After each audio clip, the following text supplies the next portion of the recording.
पाहूयात पुढची बातमी। अजय बारसकर यांनी मनोज जरांगेंवर पुन्हा एकदा हल्लाबोल केलाय।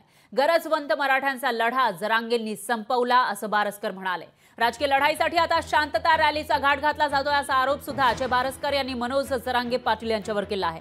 मनोज जरांगे पाटील मराठा आरक्षणासाठी आंदोलन करणारे नेते, तर दुसरीकडे अजय बारसकर जे एकेकाळी मनोज जरांगेंसोबत होते, मात्र मागील काही दिवसांपासून काही महिन्यांपूर्वीपासून ते मनोज जरांगे पाटील यांच्यावर टीका करताना दिसतात आणि पुन्हा एकदा बारसकर यांनी जरांगे पाटलांवर हल्लाबोल केला। मनोज जरांगे पाटील यांनी खरं तर मराठा आरक्षणाचं आंदोलन बंद झालेलं आहे अशी त्यांनी स्वतःच घोषणा केलेली। गरजवंत मराठ्यांचा लढा आता सध्याला राहिलेला दिसत नाही।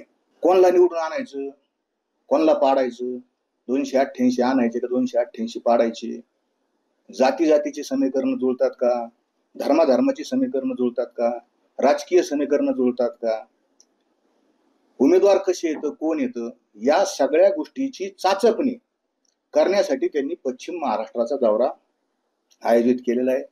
लोकशाही आहे, निवडणूक लढण्याचं स्वातंत्र्य आहे आणि माझ्या त्यांना शुभेच्छा आहेत। लोकशाही मराठी ऐका, पहा, जागरूक रहा।